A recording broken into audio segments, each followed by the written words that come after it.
बाळमित्रांनो, आजच्या गोष्टीचं नाव आहे निळा कोल्हा. एक जंगल होते आणि त्या जंगलामध्ये खूप सारे प्राणी राहायचे. ह्या कोल्ह्याला खूप जोराची भूक लागली. खायला काय मिळते का म्हणून तो इकडे तिकडे शोधू लागला, परंतु त्याला काही खायला मिळाले नाही. कोल्हा त्या जंगलाच्या शेजारी असणाऱ्या एका गावामध्ये शिरला आणि आपल्याला काही खायला मिळते का हे शोधू लागला. शोधता शोधता एका घरासमोर तो आला. तिथे एक पिंप होतं. त्या पिंपामध्ये निळ्या रंगाचं पाणी होतं की हा कोल्हा त्या पिंपामध्ये पडला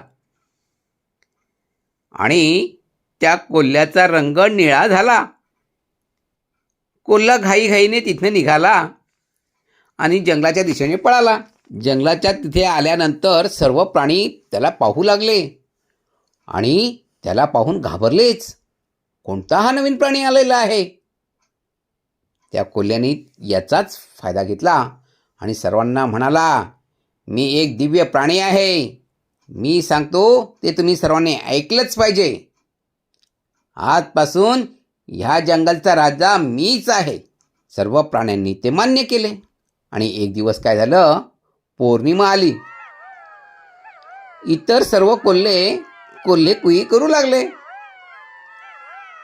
आणि ह्या निळ्या कोल्ह्याला सुद्धा ओरडण्याची इच्छा निर्माण झाली आणि तो त्यांच्या सुरात सूर देऊन जोराने कोल्हे कुई करू लागला. अरे, हा तर कोल्हाच आहे. सर्वांनी त्याला ओळखलं आणि आपल्याला सर्वांना फसवलं म्हणून सर्वांनी त्याला त्या ठिकाणून हाकलून दिले. म्हणून कुणाचीही दिशाभूल करू नये. धन्यवाद.